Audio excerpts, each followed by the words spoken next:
we live in a pretty shitty time right now. There's a lot of stuff that's going wrong. You got ICE still doing their thing, although it's getting like less media attention now than it should. You've got the affordability crisis. You have just like horrible things that are happening because of Trump's policies. It's a bad time right now, and we're entering winter literally. It's so true. But in the midst of winter, I find within me an infinite summer. And for me, that was the events of this weekend. That was the remaining bits of the email drop that trickled out. And I'm sure you can all guess what we're talking about, because we're talking about Head in the Office. I'm not talking about the name of this show. Our namesake. Our namesake. Just, well. In a different way. In a different way. In a way that I never, ever, ever could have conceived of. We got Trump news this weekend, and boy, did it light up Twitter, man. Oh my God. There was a moment in my head where I was thinking, Jesus Christ, dude, if this is real, if it is true that what everybody's saying that Trump possibly gave head to Bubba. What a fucking world we live in. I don't know how to deal with this. Neither do I. Obviously it's very likely not true. Yeah. But I think it's one of those things that's like spiritually true.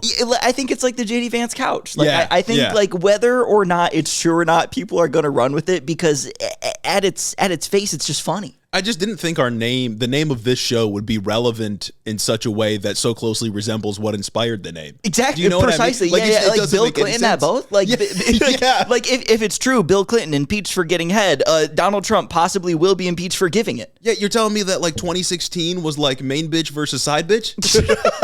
That's what it was? The edits that I saw, like there was a resurface on like what actually makes the internet good and great this weekend. And it's anytime something crazy happens on Twitter, you got everything going there. And I was seeing edits. I saw somebody edit like clips of 2016 from Taste by Sabrina Carpenter. I'm surprised I didn't see a Back to Being Friends edit with Trump and Bill Clinton. Sugar on my tongue was everywhere. It was everywhere. It was all over my timeline, dude. And how could it not be? And the AI images. Yeah, I'm not a fan of AI on this podcast. I'm not a fan of it. I think the AI you shouldn't be doing like the AI image generation, but it was funny. And there were a lot of people that were sort of responding to the mass of people honing in on this and laughing about it by saying like, well, like you guys shouldn't be making jokes about this because the actual crimes are far worse. And like, yeah, obviously. Yeah. But the unfortunate truth is that Trump's base would care more about him being or doing a gay thing than him being a pedophile. Pedophilia, not a deal breaker for these people. Being gay, a deal breaker for these people. Do you know what I mean? Yeah, or doing a gay act. Yeah. Doing a gay act. But dude, it's just, I couldn't believe my eyes. Like, I couldn't believe that this is what politics is. Because it's so absurd on its face, just the thought that this could be true. Yeah, no, it was absolutely absurd. And the way everyone just took it and ran with it. Yeah. So good, man. So good. And then you had Epstein's brother coming out and saying, Bubba's not Bill Clinton. And it's like, well, you didn't say it didn't happen. Yeah. You just said Bubba's not Bill Clinton. So it's another person. I saw people on Twitter trying to make it out to be that like Bubba's the name of Ghislaine Maxwell's horse. And it's like, I don't even think that's even conceivable. Like, I like that. Either way, it's just like the JD Vance couch thing, and that it's something that I don't think anyone is ever going to live down. It's true in the way that the Bible's true. You know what I mean? Like it's true on a deep human spiritual level, even if the physical act didn't actually happen. Yeah. Right? You know, because the Bible's like a collection of stories about the human spirit and truths about the universe. Of course. And this could be added to the annals of the Bible. It's about the human spirit. Like, yeah. And I mean, as long as we're talking about things that are sort of pulling the Trump base apart, how can we not talk about Marjorie Taylor Greene? Oh man, she's really been making a name for herself. Or should I say, as Trump called her, Marjorie Taylor Brown? Because it being brown is a bad thing. That's an awful thing. That's the insult. It's in the same vein as Chuck Schumer is a Palestinian, Marjorie Taylor Brown is brown. Yeah, the Republicans trying to think of something that would equate to being bad. Brown. But like, man, it's crazy. Never in my life did I think I would see Marjorie Taylor Greene splitting from Donald Trump. Yeah, and it's pretty much just because of the Epstein stuff, isn't it? Like Epstein stuff and a little bit of the shutdown tangentially that she split on. She was split on. She tried to take advantage of the healthcare thing. She's doing the Epstein thing, and I feel like she's trying to separate herself in other like smaller ways. But it's really just like the Epstein thing. Yeah, it's like she just had an epiphany. Yeah, I don't know. Maybe Fetterman and her like transferred stupid particles or something like that. I'm not sure exactly what happened, but it's like Trump, through his candidacy and now through his sort of like political existence, created a class of true believers. Like Yeah. people that entered politics, not because they looked up to Mitch McConnell or Dick Cheney or Henry Kissinger or any of like the old guard, but because they fundamentally believed in Trump's political project. And for people like Marjorie Taylor Greene or even Lauren Boebert now to be splitting from Trump on something this crucial to their base, to me signals like an unfixable fracture in the coalition. Well, it's kind of like we've been talking about this for a while, how it's like there's the old guard of the GOP. There's the Mitch McConnells that like do all this awful stuff because it's just like politically convenient and it's what gets them in power, and they don't actually believe in it. They just do it because they want power and they're power hungry. And then there's the new people who sort of came up like right around Trump, like maybe the Tea Party kind of guys, maybe the younger guys like Madison Cawthorn that like genuinely believe this shit.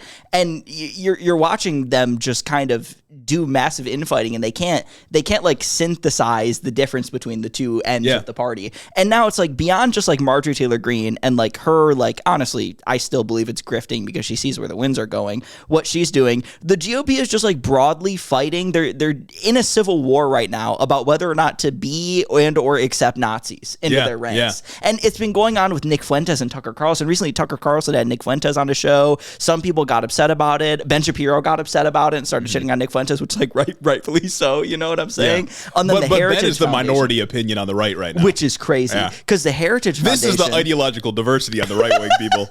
When people spam that graph, that's like the right wing is more ideologically diverse. It's because they accept Nazis into their ranks. You got the left, you got your communists, your socialists, your anarchists and stuff, but you also got left liberals and moderates and social democrats. On the right, you got Nazis. You got Nazis. You got Ben Shapiro. You got Ben Shapiro. You got everything, the whole range of things. But it's nuts. And then the Heritage Foundation was like, I'm not going to cancel Nick Fuentes. I don't like what he said, but you can't cancel him. And it's like, dog, like this rigid adherence to the idea that we should never hold anybody accountable for the things that they say. Is taking you into places that no one should go, and that's just kind of where we end up with this. And it's especially because like the Nick Fuentes thing was framed around like cancellation. Yes, like and if you're not a part of the base or if you're not like a potential audience member, you can't cancel somebody, right? Like what would it mean for like libs of TikTok to post us and be like, let's cancel them? Well, the people we talk to are leftists. You know, like they can't cancel. They wouldn't be canceling us. They'd just be getting us harassed. In the same way, we can't cancel like a Nick Fuentes figure because fundamentally we're not a part of that audience. We're not a part of that base. But people on the right are. And Ben Shapiro knows that there's some amount of overlap between the people he speaks to, and the Heritage Foundation, of course, knows this too. The people that they speak to and the people that Nick Fuentes speaks to. And what the Heritage Foundation has done is what the Republican Party has been doing for years and is publicly distancing themselves, throwing their hands up and saying like, well, I have nothing to do with this. However, you can be a part of the coalition still, and we shouldn't cancel him. We shouldn't disavow him. And that sucks. And that's how you see it ground to Nazis. It's just so silly because it's like cancellation is just so fake anyway. Yeah. Like it's not like this like weird new thing for somebody to stop supporting you because they didn't like a thing that you said. That's not something that was invented when everybody went woke in 2020 or 2016 or whenever people started complaining about cancel culture. They killed Socrates Literally. for indoctrinating the youth, quote unquote. They killed the man. Cancellation, it's just not real. And it's crazy that conservatives were able to take like this thing that happens to like mostly them at the time for either engaging in actually abhorrent acts like what was going on with the Me Too movement, sexual harassment, sexual assault, and blah, blah, blah, or saying abhorrent things like in the past, online, in text, and wherever, and made dudes in the burbs afraid that would happen to them. What are we talking about, dude? Yeah. Like, I'm sorry, but like John, who works as a used car salesman, is not going to lose his job because one time he said something crazy on a Reddit account 10 years ago. Yeah. Like, that's just never a thing. And it's crazy how they stirred up their base to do that. Yeah. And the base is like, it's warring with itself right now. And it does seem to me, being an outside observer, that the Nick Fuentes wing will probably win out. That's where the like winds are blowing. Yeah, not necessarily because Nick Fuentes has like broad public appeal. I don't think he does. In fact, I think his power is fully contained to the people that listen to him on the internet. I don't think he has sway outside of that in like real life or in real politics or anything. However, there's a ton of young Republicans inside the group chat that we talked about a while ago and just throughout the establishment that do listen to him. Yeah. And in a sense, he has that sort of cultural sway over the people that will be calling the shots in the Republican Party over the next few decades. And in that way, I mean, I don't know how like the Ben Shapiros of the world stay in the Republican Party. Well, it's also like if Nick Fuentes being accepted by more mainstream conservative figures like Tucker Carlson, the Heritage Foundation, and blah, blah, blah, even if they pretend to performatively disagree with him, their acceptance of him, their willingness to platform him is like kind of, in a sense, sane washing his ideology and everything that he does. And it allows them to bring in the things that he believes into mainstream conservatism without bringing in the like negative PR that's attached to Nick Fuentes as a character. Yeah. Like the end result of mainstream conservatives accepting Nick Fuentes and allowing him in their ranks and platforming him uncritically and all of this stuff and blah, blah, blah, is American conservative politics moving more towards Nazism, and that should be a thing that's bad. Yeah.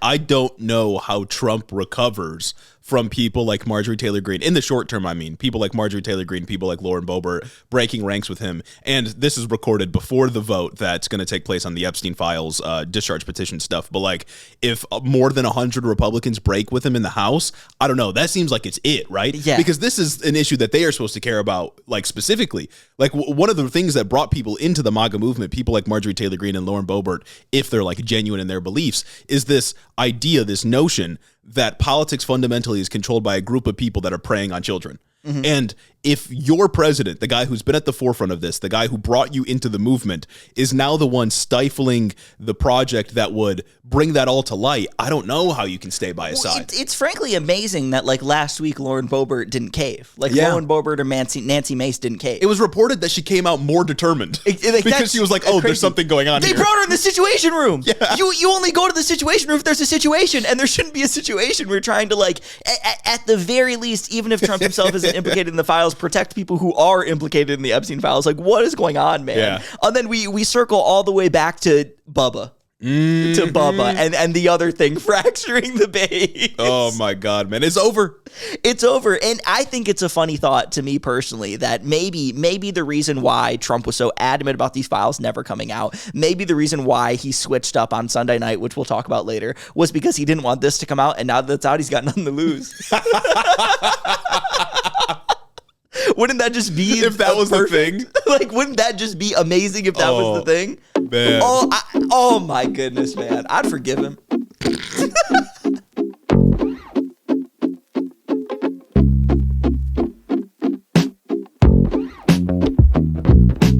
Welcome back to Head in the Office, everybody. It is Monday, November 17th, and we're here bringing you more Hiddo. We are. We have to. Yeah. Contractually obligated. The president apparently, as we learned in that email, brought some Head in the Office. Now we're bringing you some Head in the Office. You know what I'm saying? Precisely. But not in the same way. The Head Now rebrand couldn't have come at a better time. It couldn't. Frankly, it simply couldn't have. But today we will be talking, of course, about the Epstein files again. This episode, very unfortunate for us, recorded just before the files are going to be voted on. Yeah, it's on purpose. Naturally, I'm convinced. Naturally. But we'll be talking about that today. We'll be talking about Trump's affordability agenda. Oh. If you can imagine such a thing. And we got some stuff at the end. We got some stuff at the end. We got some funny little, silly little stuff at the end that I think's worth it. That's right. But before we get into it, I'll remind you that if you want to support independent media, and most importantly, if you want early access, or I should say timely access precisely to the episodes and all the content that we produce, become a patron. Because I mean, the moment we post, everything's current. Yeah. And literally tomorrow, literally before this episode comes out for you Wednesday Weenies, everything we talk about could be wrong. Yeah. No. So, and also the Patreon's kind of popping off right now. It is popping. Lots of people coming in. So welcome if this is your first episode. And don't you want to be a part of that wave? Yeah, exactly. Don't you want to be a part of something? Don't you want to be a part of a community, a movement that's growing and getting bigger? And more importantly, we might have to do another Doge sweep to check for inefficiencies and waste and abuse. Precisely. Look, guys, this list at the end, it's getting long. It's getting long. We're going to have to go through and sweep people, and some of you might get caught up in that. So you might want to be careful and make sure you're a patron, make sure everything is up to date. Yep. And make sure you don't get caught up in this waste, fraud, and abuse sweep that we're going to do. So go become a patron. You might also consider subscribing to the Substack. Come on, guys. We're trying really hard with that. Tertiary News, brand new newsletter. We're aiming for 2 a week, 2 posts a week, in addition to like the other random shit we post on like their version of Twitter or whatever. Consider following and consider subscribing and sharing it with your friends because it's written prose. Following completely free, reading completely free, subscribing just for support. And that means so much to me. It does. It's another good way you can support the show. Or if you've got friends that don't like podcasts for some fucking reason, repost on your Instagram story. You can share it. You can at the very least get them on the Substack. They're quick little reads. Quick little reads with the most important things we talk about on the show. That's right. The other ways you can support us, down in the description. Become a member of the Discord. 40% off Ground News. It is all down there.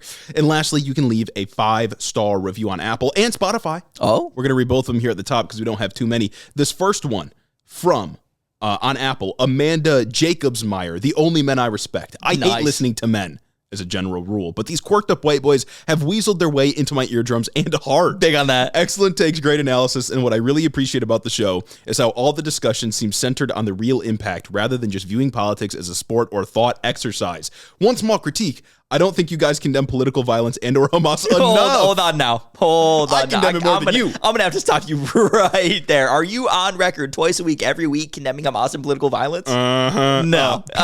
P.S. My credit card is ready to subscribe to the Patreon the minute y'all do a book review of Independent. Well, now we have to. Coming up. We're being paid for it, apparently. I got to go stop at the bookstore. Maybe I'll go to the bookstore tomorrow. Yeah. I don't know exactly when we're... maybe it's like an after Thanksgiving kind of thing. It might be after Thanksgiving because I might need Thanksgiving to read it. Yeah, exactly. I might need the time there to read it. But thank you for that review. We got one more on Apple. We got one more on Apple from Duel of the Cates. 5 out of 5 smiles. 5 out of 5 smiles instead of stars because no other leftist show keeps me laughing at the horrible headlines like Hiddo instead of drowning in despair. I can only handle so many "it's over" thumbnails from other political streamers. Yeah, we would never do that. Whoa now. And these two boys always have the correct takes and are never wrong. P.S. 5 out of 5 stars for the Discord server. Not a place for liberals or tankies. Stop talking dirty to me. That one's not to me. That's not to me. That's somebody else. This next one on Spotify. Remember, you can leave reviews on Spotify in the comments on the latest episode. We will read them on the next episode. And also keep in mind like the release schedule because there's going to be like a couple days that get missed if you leave a comment like right before one of the early shows. You know how it goes. That's why you should become a patron. You will never have to worry about that. Exactly. This first one from Cadaver, 47 in a blue dress stars. Is that Trump in a blue dress, I'm guessing? Yes. Out of 10, first to make up for my gross oversight in my previous review, I condemn Hamas and all political violence. Excellent. I just didn't think this administration could steal any more ideas from past ones. But allegedly putting Hiddo back in the office again was not on my bingo card. Because it's so crazy that it involved Bill Clinton twice. Yeah. We get 2 possible presidential blowjob scandals, and they both involve my man. And there's a picture from many years ago of Trump essentially like grabbing his crotch. Yeah. What? Yeah. Isn't it a video as well, or maybe that's AI? You can't tell what's real and what's AI these days anymore. But either way, there's a picture of Trump grabbing Bill Clinton's crotch. I don't know. Crazy, man. That's crazy. I think everyone just assumed like, oh, he's making fun of him, Slick Willie, because that was Bill Clinton's nickname was Slick Willie, right? What is it with this guy? Because bro is constantly fucking, I guess. Bro fucks. Oh my God. God. But maybe it was something deeper. Could be. A deeper love. This next one from Pierce Alonzo. 13 out of 12 stars. I, of course, condemn Hamas and all forms of political violence. Hiddo is my favorite podcast from 2 Midwest white boys, and I can't wait to start sharing the new MS-13. No, it is not MS-13 compliant. It is not MS-13 compliant. NSPM7. I'm going to take that as a typo and not you trying to get me taken down. Yeah, Fed's watching, guys. Fed's watching. I can't wait to start sharing this new NSPM7 compliant Substack where I'm sure to find only the best and most patriotic talking points to uncritically support American capitalism. That part is true. That's true. Yeah. That part is very uncritically true. Support American capitalism. We would never publish anything that motivates hatred or anger against the ruling class. I mean the class of people that earned it. No, absolutely not. And we would never publish anything to disparage the American Democrats who are fighting really hard right now. The American Democrats. Capital D Democrats. Capital D Democrats. We would never talk about how the centrists are not doing too good, to say the very least. But today, guys, we got to talk about Epstein. We got to talk about Epstein because not only was there the news that seemed to take over the internet and just the world with Bubba Gate, with Hiddo Gate, with Headgate, Head in the Office Gate. You can take it many ways you want to. But we also have to talk about how Mike Johnson scheduled the vote to release the Epstein files for Tuesday. And this must have been deliberate. He must be a hate watcher. He must be a hate watcher because how are you going to schedule this?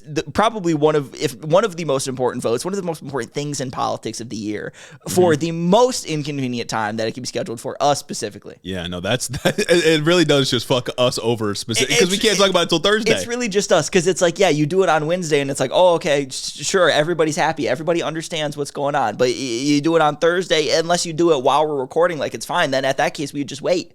At that case, we just wait. You do it on Friday and it's like, oh, Friday. I'm not coming back to work on a Friday. It really is the one day that we can't come. Man, this fucking guy. That's what I'm saying. No, it sucks bigly, so that's whatever. And there have been massive developments in this story.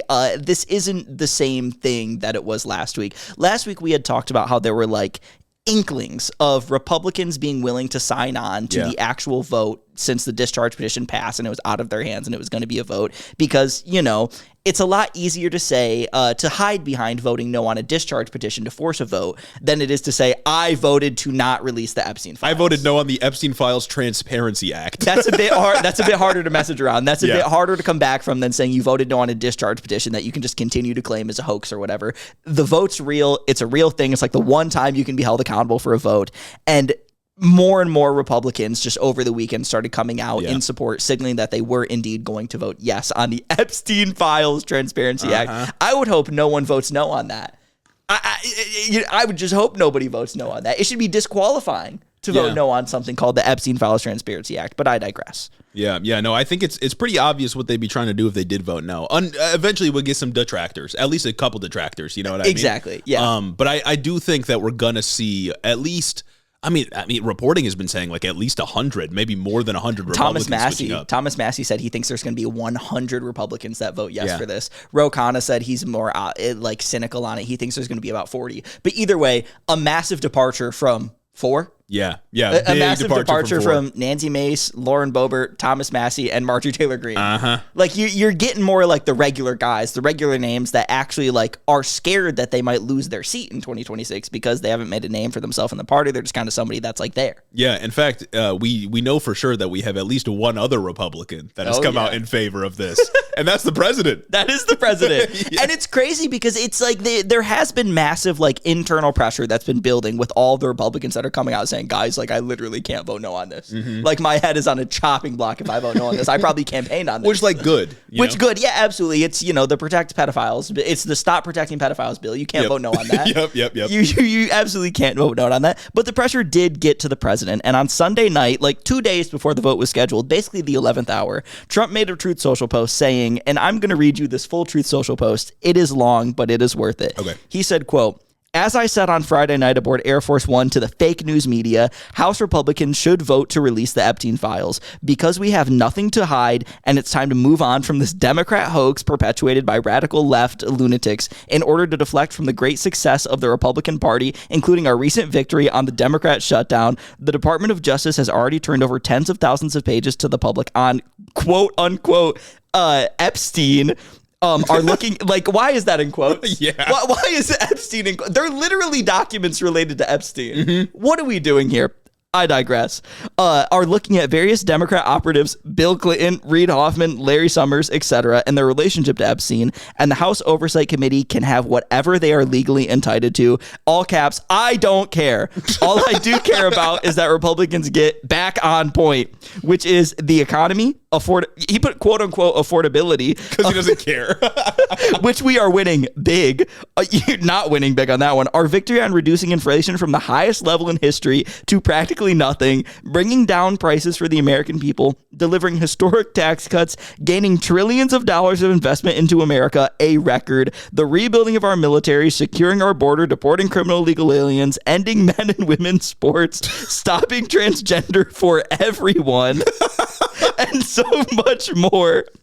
Nobody cared about Jeffrey Epstein when he was alive, and if the Democrats had anything, they would have released it before our landslide election victory. Some quote unquote members of the Republican Party are being quote unquote used, and we can't let that happen. Let's start talking about the Republican Party's record-setting achievements and not fall into the Epstein trap, which is actually a curse on the Democrats, not us. Make America great again. Curse on the Democrats. How are you? I don't understand, dude. It's like he's trying to like come out here and like feign support for this. He's trying to feign support for like blah blah blah. Let's just get this over with. This has all been a Democrat hoax, whatever. But also like it's real and it's the Democrats. Like you can't in the same sentence or in the same statement say this is a hoax and it's fake, quote unquote Epstein. Yep. And then also say, but Bill Clinton did it. Yeah, no, exactly. And it's like so Trump is seemingly switching up, saying that he is now in support of this bill that would release the Epstein files. Yeah. But the whole reason they needed to do the discharge petition and work around Mike Johnson is because of you. Yeah, because just release them. Reminder, this what this like bill is it's a bill that would compel the DOJ to release the files. Yes, just do it. Inherent in what the bill is the ability of the DOJ to release the files. Trump could have just said, okay, Pam, go ahead. You don't need the bill. But instead he did a fucking fake binder stunt. because he thought that he could just go out there and pretend to do it and everybody would forget about it. Yeah. It's ridiculous at every level of what this has been. It's patently absurd. And so Trump is switching up now, but none of that, even if he does switch up now, and even if he means it, which I don't believe for a second that he does, it doesn't justify anything that Pam Bondi has been doing for the better part of a year at this point. Yeah. And it definitely doesn't justify Donald Trump moving Ghislaine Maxwell to a low security prison and letting her play with fucking puppies. Yeah. What are we talking about? Because everything the administration has done pertaining to the Epstein files has been sus. Trump's former personal lawyer, now deputy attorney general, met with Ghislaine Maxwell, did the interview of her, and now she's in a low security prison. Now she gets to play with puppies in prison and get custom food. And you're telling me he's not looking for like any out on this whatsoever, that he's like, his name is perfectly clear, he's not in these files at all? Come on, man. Why give Ghislaine Maxwell a sweetheart deal? Yeah. Just in general, why do that ever in any case? And why refuse to say whether or not you will pardon her, which is basically leaving the door open to go ahead and pardon her or commute her sentence. Everything this guy has been doing is stacking the deck to avoid either personal accountability or accountability for anybody else who he may be implicated with or friends with that was involved in the horrible things that were happening on Epstein's Island. Yeah. That's what this all is doing. And don't let the Truth Social post fool you into thinking that Trump is actually wants to release these files. Yeah. Because there are plenty of reasons why he doesn't that we'll get into in the future, and there are plenty of barriers that will actually stop the release of these files, even if Trump wants to get the positive PR spin from feigning public support. Yeah, it's exactly what he did with Snap, dude. Yep. It's him saying like, oh, I desperately want to fund Snap. I would be honored to follow this court order, and then doing every single thing he can behind the scenes to make it so he doesn't have to do that. Yes, he's just lying. He's trying to save face, and he's lying. And they're still broadly trying to say that this whole thing is to just like go after Donald Trump. It's like a fake thing to go after Donald Trump. But like, Sunday night, if the president is implicated in a pedophile trafficking ring, then yeah, we should go after Trump. Like that should probably be one of the most important things that we talk about. Like that's not cool. That's not like regular president scandal. That's massive. Like that's got to be biggest president scandal. Like that's probably ever. Yeah. I don't being a pedo, like being an acting pedophile or have acted on being a pedophile, probably one of the biggest character flaws you can have. Hot take. Yeah. Hot take. You know what I'm saying? But either way, Sunday on Fox News, Mike Johnson also said, quote, "They're doing this to go after President Trump on the theory that he has something to do with it. He does not. Epstein is their entire game plan, so we're going to take that weapon out of their hands. Let's just get this done and move it on. There's nothing to hide." Why did he work against this so hard? That's what I'm saying. They're making these statements now, at least pretty much like as of Friday, as of Sunday, to say like, oh, we got nothing to hide. We have Mike Johnson literally saying we got nothing to hide. Trump saying go for it, vote for the release of this thing. Yet for 2 months, they actively avoided bringing the House like back. Mike Johnson adjourned the House like early. He had them go on August recess early to avoid votes on the Epstein files release. He has done everything in his power since his discharge petition started, and even before that, to stop getting anything to do with the Epstein files released to people. They have put their entire like political weight behind the idea that the Epstein files are a hoax or that nobody is involved in them. It's blah, blah, blah. Epstein and Ghislaine Maxwell are the only people that did anything wrong ever, and we just all need to forget about this. Yeah. Only for them now to backtrack on all that work that they did and say, no, it's like actually chill though. Just go ahead, release it, guys. God, I'm sick of this. Yeah, don't tell the news I'm mad. But it's like he's saying like, we're going to take that weapon out of their hands. Let's just get this done and move on. It's like, why was the discharge petition necessary at all? Exactly. It's because you refused to bring this exact bill to the floor. That's why they had to go around you and force your hand. Exactly. Literally, you can't expect me to believe that you actually want to just get this over with when you're the guy who stopped it from getting over with. Yeah. There is a poverty of compelling, quality political commentary. Absolutely. And we desperately need more people across mediums to be making the difference. And that is exactly why we have launched our Substack, our newsletter, Tertiary News, 100% independent media, giving you quality summaries and commentary and opinion pieces on the most important news happening around the country and around the world. The #1 geopolitical podcast has gone away from the spoken word and into the written word. And it's wonderful. You got to see it, folks. You got to check it out. This is quite literally an incredible development. And if you want to be a part of it, you can subscribe absolutely for free. Headintheoffice.substack.com, and you can support your favorite bit of independent media in this hellish ecosystem. We are vertically integrating into other realms of content to make you more informed. Please check it out. Back to the episode. But I think there are two reasons why Trump has renewed confidence in sort of dealing with this Epstein conversation. One, like, they had 2 months to game plan this. Yes. They had 2 months to figure this out because the House just didn't go to work. Yeah, no, Mike Johnson effectively abolished the House of Representatives for like 2 months. Exactly. So that was crazy. They just had a vacation. Once Congress people famous for not working, man. Yeah. They don't get anything done ever. But I digress. The first reason why I think Trump is more confident in this is because it's just unlikely to pass the Senate. Yep. The Senate, so like structurally, just isn't as volatile as the House, and so senators can just kind of get away with more fuckery. Yeah. There's a lot that they can do with a 6-year term that people will forget about by the time they're up for re-election, that they'll just never really be held accountable. I mean, even when it comes to the Epstein stuff, there are some senators that aren't going to be up for re-election for 6 years. Is it really going to stick? I don't know. Yeah, no, we just did our rotating villain thing with the Democrats and the shutdown, and now they're about to do the same thing. Yeah. They'll find enough people so it doesn't get to a filibuster, or so it can't get to a filibuster-proof majority, and they'll just take the fall for the people who do need to win a primary next year. Yeah, all the guys who are going to retire or whatever just aren't up for re-election. They're going to do the same thing. And especially with the 2026 map looking as good as it does for conservatives, they don't have much to lose here. Yeah, and the Democrats need 13 votes. Yeah. Like, that's a lot. That's a lot. too many, frankly. Like, that is a amount of votes that you just can't overcome. Yeah. I'm sorry, but I don't have faith that any conservative is going to buck the party in the Senate here. No. The House, you got the kooky ones. Mm-hmm. You got the kooky ones in the House that can go and do a lot. Maybe if, say, tomorrow night, or I guess yesterday, if you're a Wednesday weenie, 100 conservatives do vote for the release, that's going to put pressure on their Senate counterparts. But I'm going to come out and say I doubt it. I just doubt it, yeah. I just doubt it. It's not looking good. And on NBC, the Senate Majority Whip, John Brasso, declined to commit to holding a vote on the Epstein files, even if it passes the House. So outside of the structural differences between the Senate and the House that would shield these people from accountability from evil things, Yep.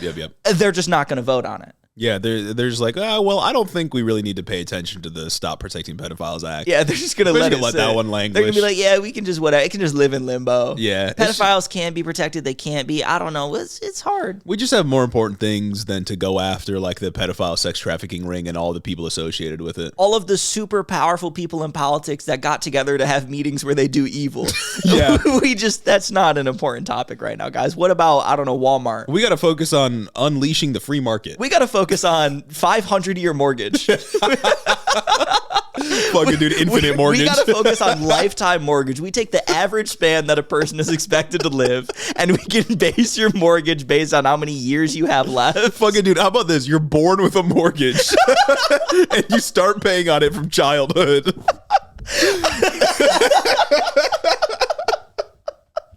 It's ridiculous, dude. That's what they'd rather focus on. Like, genuinely, that's what they're talking about. That's the state of our GOP.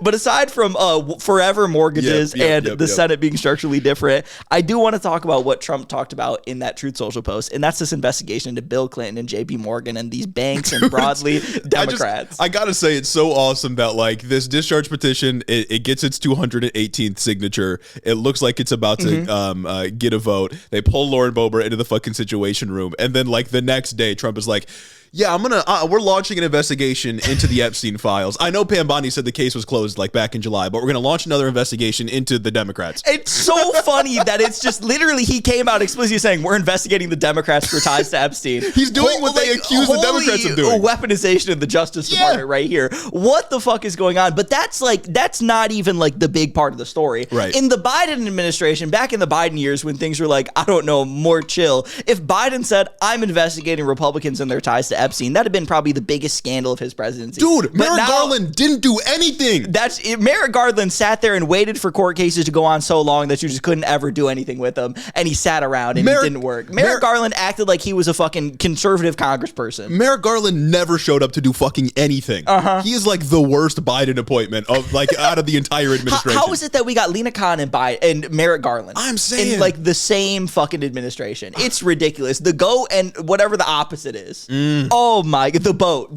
Oh my goodness. Yeah, brother. and now Trump's like, yeah, I'm investigating Democrats. said, I'm explicitly going after Bill Clinton. Interesting name to pick.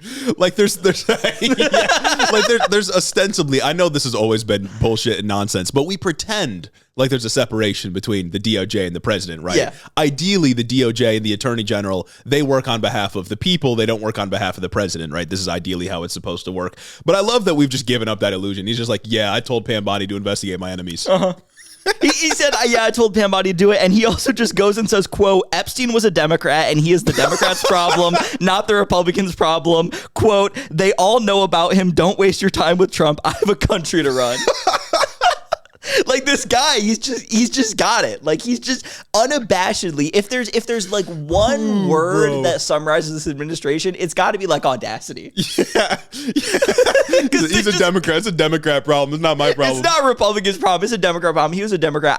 Trump out. Dude, and that's awesome. Referring to himself in the third person, he's hitting all like the Trump notes on these statements, man. And it's really good and it fucks super hard, but I'm not going to bother you with the details on like what this DOJ investigation is. I don't really give a shit on what they're trying to justify for their links going for it. I know they mentioned some shit about the banks. I know some shit about Bill Clinton. I know they're all implicated in some way, shape, or form or another. That's why we should release the Epstein files so we can find out. But it's like, it's just a stunt. It's just a stunt to weaponize the DOJ to go after political enemies. And it's also a stunt to use this investigation to further prevent the release of the Epstein files if both chambers do vote for the Epstein Files Transparency Act. This is a quote I have from Thomas Massey from Sunday Night. Quote, if they have ongoing investigations in certain areas, those documents can't be released. So this might be a big smokescreen. These investigations to open a bunch of them as a last-ditch effort to prevent the release of the Epstein files. And what he's saying there is true. From the AP, they said, quote, the bill, the Epstein Files Transparency Act, would force the Justice Department to release all files and communications related to Epstein, as well as any information about the investigation into his death in federal prison. Information about Epstein's victims or ongoing federal investigations would be allowed to be redacted.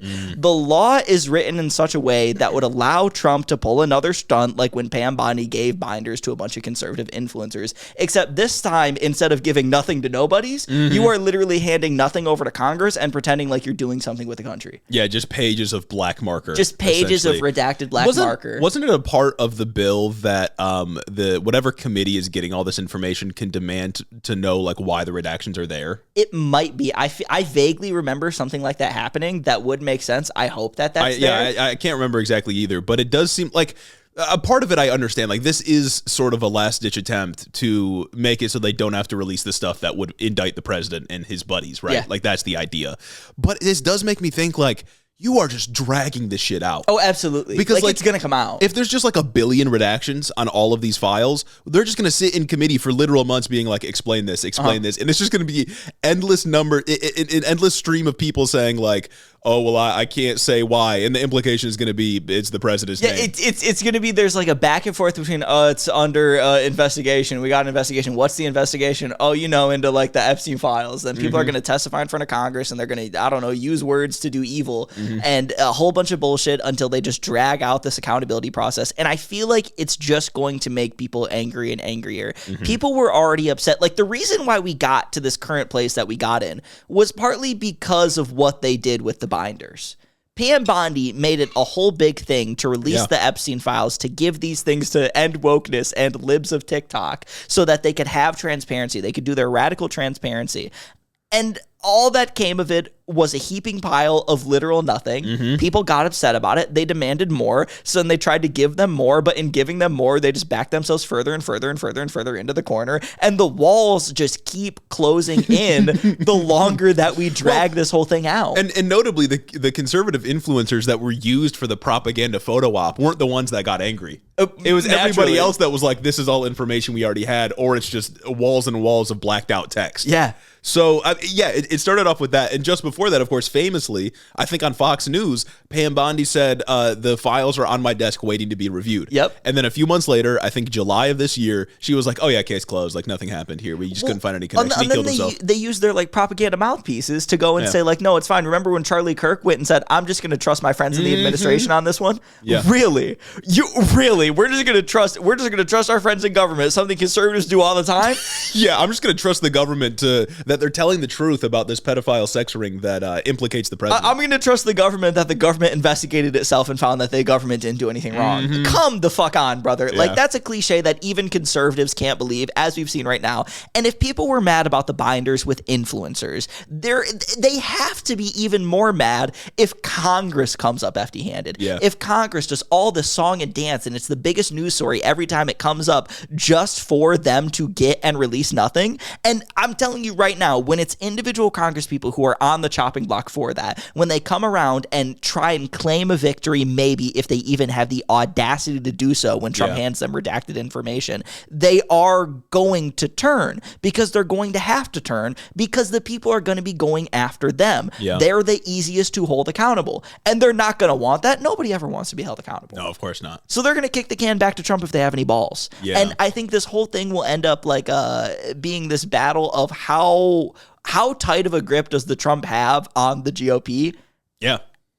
That's it. Like, that's what we're seeing. I truly, if he has fully lost Marjorie Taylor Brown, and if he has fully lost people like Lauren Boebert, I don't see how the coalition survives, because he fundamentally needs those people. Absolutely. He needs those people in order for this to work. And if they have been like, I'm not really buying the Marjorie Taylor Greene redemption tour, right? Like, I don't think that she's genuinely had a change of heart or anything like that. But if Trump really has lost her, then it's basically over for the MAGA coalition. Yeah. Because if she gets mobilized and fired up enough to really go after him for this Epstein stuff, like, that's it. Because her entire political career is built off the idea that there's a cabal of pedophiles running the world. I was going to say, like, she has to be like a firebrand. She has to do the conspiracy stuff. Like, she, of all people, cannot sit there and just say, oh yeah, government good. Yeah, there's nothing without her doing the conspiracy shit. Yeah. She's like nobody without it. So like if Marjorie Taylor Greene is gone, if Lauren Boebert is gone, then I don't know what he does. No, absolutely The not. fractures are clearly showing, and it's time we exploit them. And it's crazy that this is all just an unforced error. Yeah. Like, this is all just something they did because they put themselves in this position. They backed themselves into the corner. That's the thing that gets me about the Epstein files, is like, none of this is the Democrats doing. Yeah. Like, for all the Democrats have been talking about healthcare and all of the attacks they've launched against him for like the minimal ways they've talked about ICE and the deportations and all of that, this is entirely because of the right wing. Yeah. The right wing is inflicting a wound on itself. Democrats have nothing to do with and this. It's so funny, and like it's both like hilarious to me and also makes me like tremendously like anxious for the future, because the Democrats, like, when these Epstein files like come out, and should they implicate Donald Trump, which who knows at this point, if I'm protecting myself, who knows whether or not they implicate Donald Trump, but say they do when they eventually come out, and there's this massive reckoning with the GOP, they will lose bigly in the midterms, right? They will lose midly in the midterms because of the Epstein files, because of the unpopularity of the ICE operations, because of how nobody can fucking afford to buy anything anymore, and Walmart's taking food away from their Thanksgiving meal so that they can, as we'll get to, so they can claim it's cheaper than last year when functionally it's not. People are going to be upset about that. People are going to vote the GOP out of office, and then the Democrats are going to take away the lesson that, like, yeah, we did some. They're going to give themselves a massive pat on the back, a little self-dap. I've been seeing like moderate liberals in the media space saying that like Chuck Schumer's strategy of just letting Trump become unpopular is working. Which is like, it's a yes and no. Yeah. Like, it's like, but it's like, it's not because that it's not, this is not an affirmation of that strategy. First of all, the shutdown was making Trump unpopular, and that was like an intentional attempt by the Democrats to do that. But then aside from that, it's like the Epstein shit. Yeah. Like that is driving unpopularity, and that's not Democrats like doing nothing. That's again, as you said, a total unforced error from the Republican Party. Especially if you want to talk about like the Democrats, the consultant types, they love to talk about that like swing voter, the people that exist in the middle. You think swing voters are going to swing to the pedophile? Like, I'm sorry, but realistically, like, if the swing voter truly does exist and they're constantly flip-flopping based on like principled positions, I feel like if they're anything principled, they have to swing away from the pedophile. Yeah. Like, they can't the alleged pedophile say if he is implicated in the things. Like, it's just, none of this fucking makes sense, and it's going to suck bigly to watch the Democrats learn nothing from this. Yeah. And take all the credit for it when they are literally just sitting back and doing nothing. Yeah, Democrats are about to introduce a 60-year mortgage. No, guys, you guys thought 50-year mortgage was from Trump? How about a 61, huh? Yeah, the Gavin Newsom's going to win in 2028, and he's going to run on a 60-year mortgage. They're just going to start stealing They're going to take the combo thing. They're just going to start stealing a bunch of policies and then write books and claim they came up with it first. That's my Democrats. That's my Democrats right there. But we'll see where this fucking vote goes, man. Like I said before, Massey is saying he thinks there's going to be about 100 conservatives. Ro Khanna thinks there's going to be 40. Either way, there's no doubt in my mind on Monday, November 17th, that this thing is going to pass. And I really hope I don't eat my words when I come to the show on Thursday after the Wednesday weenies hit the comments like, you guys suck. Yeah, hopefully this goes somewhere. I think I'm with you. I think it'll pass the House, and I think Trump was so emboldened to come out and say, like, yeah, fuck, I don't care, because he knows it's not going to pass the Senate. Of course. So he's able to save face in that way. Yeah, like I said, it's either not going to pass the Senate because the Senate's hell. Yeah. It's the most undemocratic body like in our government, damn near. Or Trump will be able to avoid vetoing it because he can just claim everything's under active investigation and just not release it. Yeah. Because that's the key part of this active investigation portion, and why like that's so important to them not releasing the files is that means that Trump can sign this bill into law and just work with the DOJ to not do anything. Yeah. And it's also like, if I'm being cynical, because I'll be damned if the Trump administration ever goes and doesn't like bend and contort themselves in wicked ways to try and manipulate the law and policy and procedure and anything that's normal and good to get what they want, or stop someone from forcing, I don't know, their will upon them, making them do something they don't want to do. What's stopping Pam Bondi from saying no? Mm-hmm. Like, at the end of the day, what is stopping the DOJ, even if they are compelled to release these documents, from just not doing it? Yeah, what if they just burn it all? Nothing has stopped Trump from like not doing anything. Nothing has forced him to do anything he doesn't want to do, and nothing has stopped him from doing something he does want to do. Yeah. So it's like, I don't know, man. It just sucks. I think that ultimately be worse for conservatives, but I think that worse for conservatives manifests in like electoral outcomes and not necessarily like accountability in the release of the files. Yeah, it's likely that we never actually see what the files are, who's implicated in them, like the full list of who was on the island and whatnot, and like it's just likely that we never actually see this stuff. But I do think there is value in the fight itself, making Republicans and Trump look bad for trying to bury Trump's association with Jeffrey Epstein. And I think it's fundamentally an issue of corruption, right? Like, there obviously is Jeffrey Epstein himself and all of the shit that he did and the way that Trump is associated, and that is egregious, and it mobilizes a lot of people because of how bad it is. But there's also a broader conversation about like political elites associating themselves with evil people doing evil things and never having to face any consequences. Mm-hmm. And I think if that's the conversation it's framed around, if that's the way that it's framed, I think it has even more of a punch to say like, yeah, obviously this is like the biggest example of public corruption and our political figures doing evil shit, but this is happening all the time, and we fundamentally need to unearth corruption in our political system. And it's also like, even if Trump didn't actually do any of the pedophile stuff, or excuse me, the phoebophile stuff on yeah, we want to use technical terms. Exactly. Even if Trump didn't do any of the pedophile stuff with the pedophile king and queen on Epstein's island, the fact that he's associated with these people, and if it comes out conclusively that he does know, which what we have now alludes to the fact that he might have known what was going on, that should be damning in of itself. Yeah. It should be disqualifying for the president of the United States to have like come up in his wealth, even as a private citizen, by hanging out with the pedophile king and understanding what he did and how that pedophile king became a power broker. Yeah. You should sever yourself from people who are like that if you're good. Yeah, and I'm starting to think that the that dog that hasn't barked thing from last week, Trump is that dog that hasn't barked. At first I thought it was like, oh, he's remained silent, like he hasn't snitched on us. But now I'm wondering if it's actually the opposite, and Trump did snitch on Epstein, but and Mike Johnson might have been telling the truth about the FBI informant thing. Yeah. But that would only be the case if Trump like partook in all of it. You know what I mean? No, there's no way out of this where there is a way out of this, but it's like the way that the chips are like lined up right now. It seems like it's either Trump knew, maybe he was an FBI informant, or Trump like was involved in something. Like Trump was involved in Epstein. That is the one fact that we have here. The thing that we can only speculate about is how much he knew about Epstein's crimes and how much he may or may not have participated in those crimes. And if you want that speculation to end, you release the files. I still just keep coming back to Ghislaine Maxwell being moved to a low security prison. Yeah. Like, there is nothing that can justify that move. Well, yeah. That doesn't make Trump seem criminal as fuck. Well, that's what it is for me, because it's like you look at the timeline of things going on. You look at Trump moving Ghislaine Maxwell, giving her like a sweetheart deal and blah, blah, blah. You look at all this stuff, the things in the past, the blah, blah, blah, and it's like how he's acted at every turn of this. Yeah. And he only ever says, no, it's not a big deal. Go ahead and go through it, once they come out with plans that would allow them to delay things more. Mm-hmm.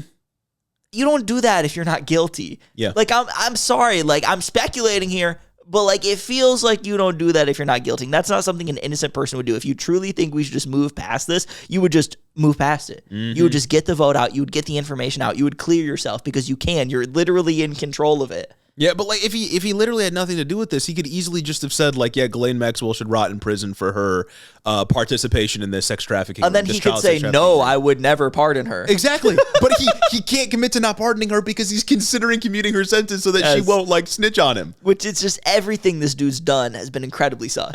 Incredibly sus. And there's no way around that. Just release the files. Yeah, the walls are closing in. The walls are closing in.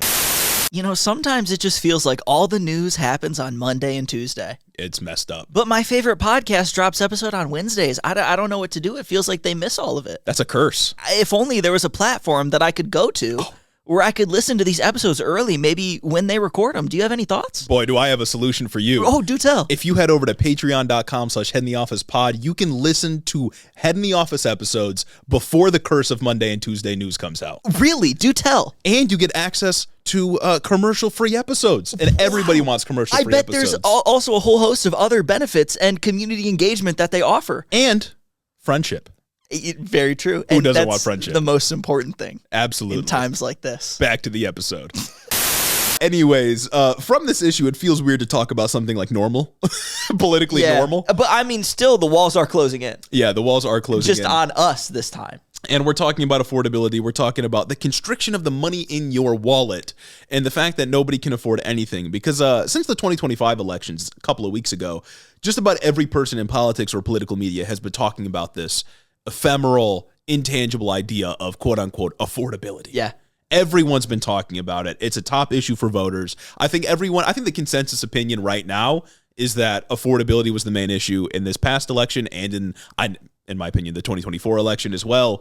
And we could have told you that had you asked us even in like July of 2021. Yeah, but like, fuck, who are we? You know what I'm saying? Only people who are great at predicting things. I will say, just to preempt this, that when somebody like Zoran says affordability, and somebody like Jeffries says affordability, I don't think they mean the same thing. No, they do Everyone's just kind of saying the word affordability or saying cost of living. Nobody is saying the same thing. I think we're using these terms in dramatically different ways.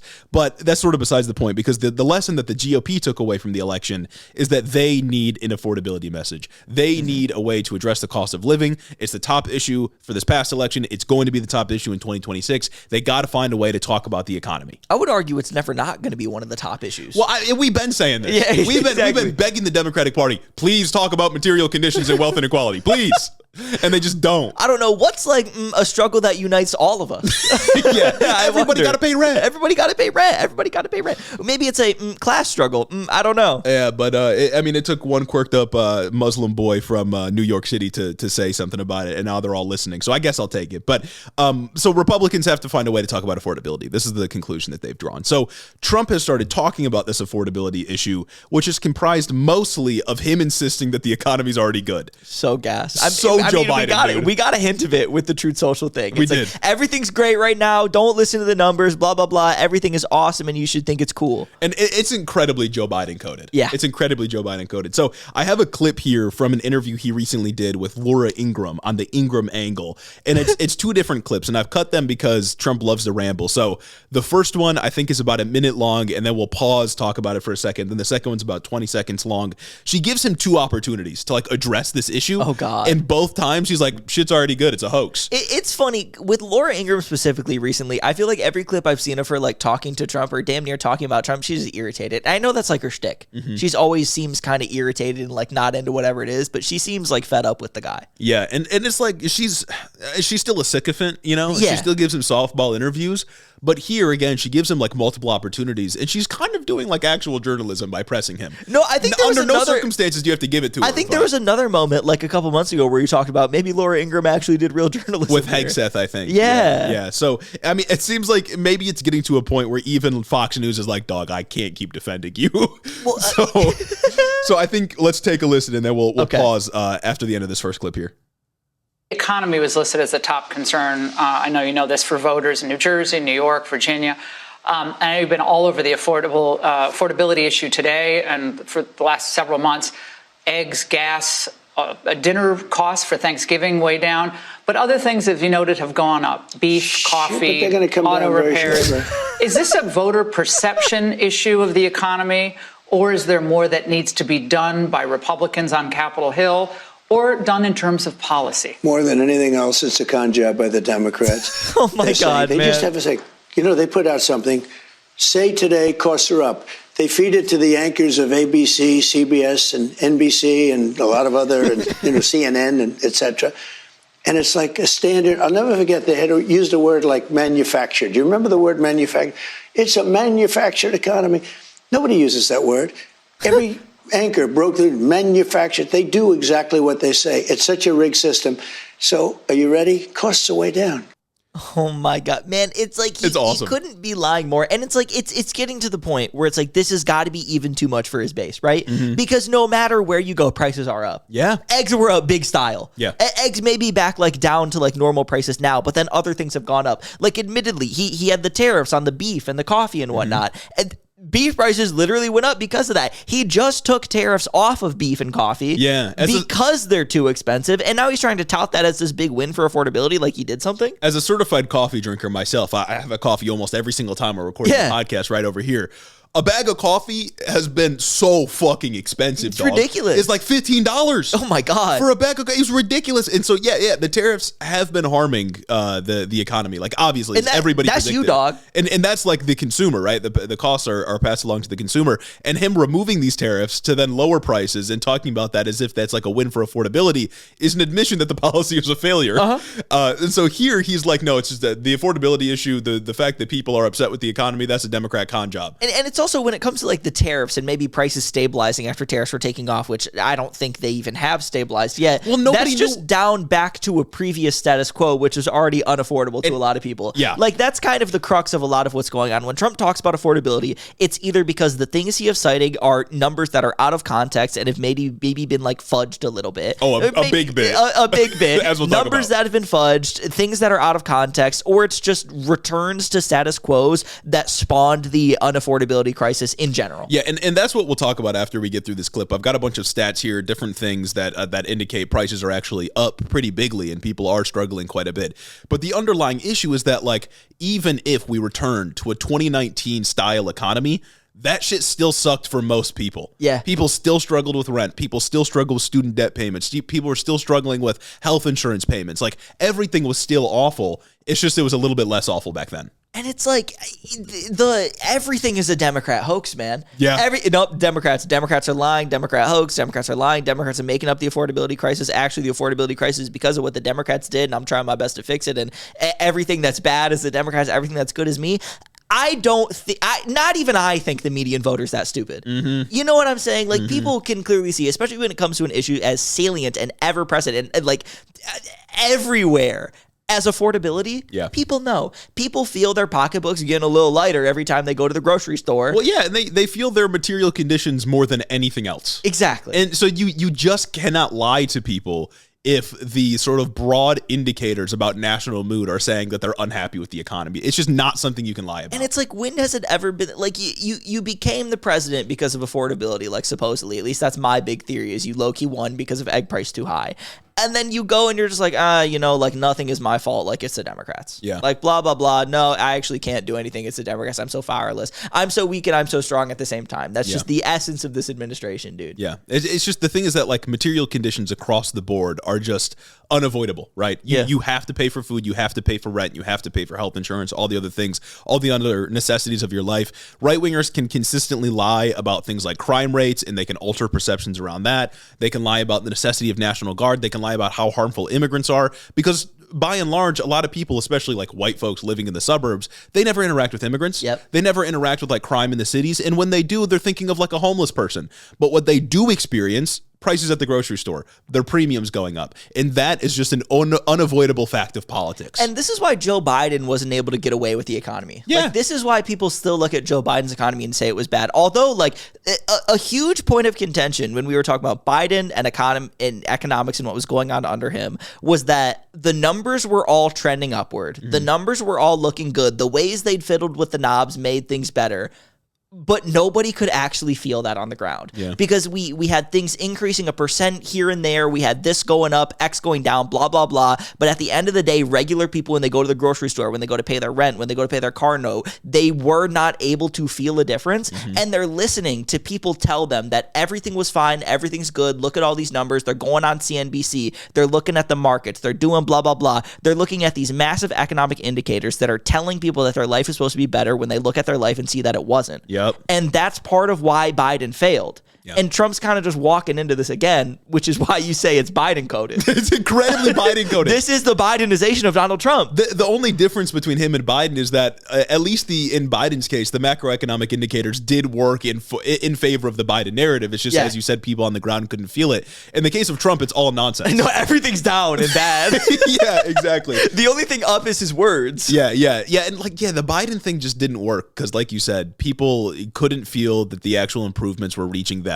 In a lot of the landmark pieces of legislation, things like the bipartisan infrastructure deal or the portions of Build Back Better that actually got through the Inflation Reduction Act, like those things were really good. Yeah. A lot of that money and a lot of those policies just didn't go into effect in time. Exactly. Like Medicare negotiating drug prices doesn't happen until next year. And Trump gets that. Trump gets to eat the credit for that. Trump gets that, yeah. Yep. And Trump gets that if they even use it. It's that, and it's like all the jobs that were created because of infrastructure investments in the IRA, all the new green jobs, green energy and whatnot. That's not something that people like immediately feel. You don't like feel like the economy is better just because you like get a job. Mm-hmm. You know what I mean? Like that's just not. It's often traumatic going to work. It often like sucks bigly. Yeah, it's often a thing that you're like compelled into, not by like the force of a gun, but because you'll starve otherwise. Yeah. So not great, but we do have a second clip here. And again, Laura Ingraham gives him a second bite at the apple, says like, dog, please just like answer the question. And it's like, even in that clip, she was priming, bro. Yeah. She was priming, bro. She was teeing him up to just hit a home run. She gave him the talking points. Exactly. She said, well, would you say it's this? And he's like, no, Democrats. No, it's the Democrats. It's a hoax. It's just like the Epstein thing. Yeah. So let's take a look at this, the second portion of this. And why are people saying they're anxious about the economy? Why are they saying that?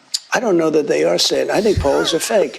We have the greatest economy we've ever had. We will have over $20 trillion come into our economy, and it's largely because of my election, but it's also largely because of tariffs. Bro, you can't, I can do the polls are fake thing. It's awesome, dude. I get to do polls are fake from the devil when I'm talking about like political polls, when I'm talking about how people are polling elections, because elections are unpredictable. Yeah. When you're going out and asking people on the street, hey, what do you think about how much you can afford your groceries? And they say, I can't, it sucks. That's a pretty reliable poll, actually. It's actually really easy to like weight a poll to a population and understand it when you're doing public opinion on things like, I don't know, whether or not they can afford their mortgage or groceries or car or insurance or insert any other bill that we're forced to pay. Yeah. I swear to God, I can't go out of the house without spending $30. Exactly, dude. It's Every ridiculous. time I step out the house, it's $30.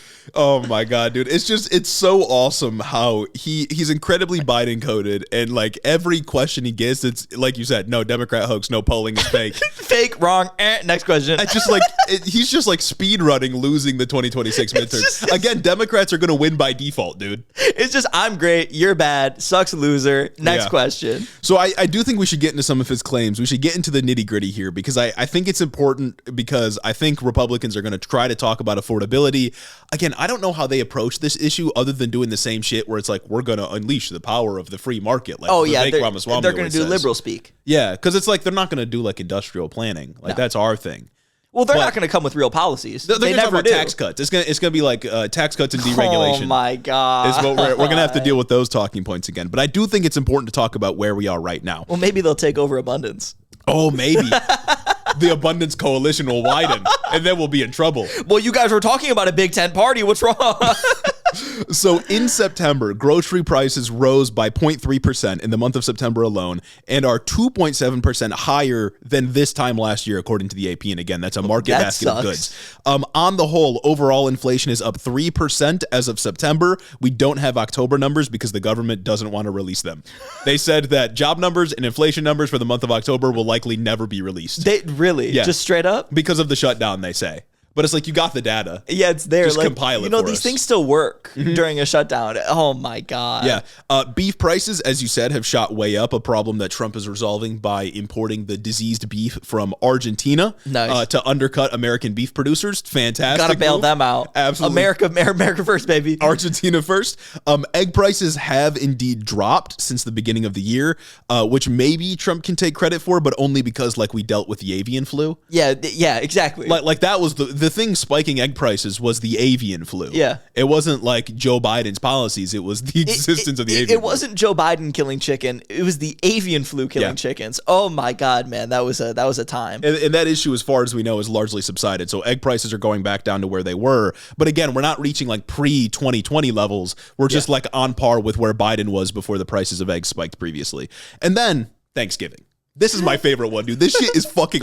This reminds me of like shit that we used to have to debunk in like 2022. Yeah, this would be like half an episode. Yeah, I swear to God, awesome. like we used to talk about. I used to be crunching numbers all the time. Yeah, talking about things like, OPEC. oh, Biden said this. Oh my God, I remember that episode too. Biden said this, blah blah blah. This is why that's wrong. Let me get in the nitty gritty here. My blah blah blahs. Nope, can't do it anymore. So there's been this claim that keeps going around that Trump has lowered the cost of Thanksgiving dinner. And I want to get into the nitty gritty here.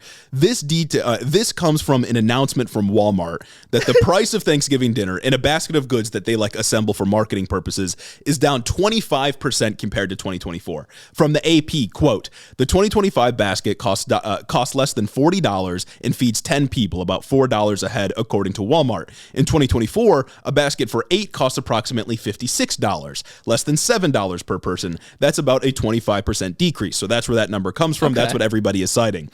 But the baskets differ significantly.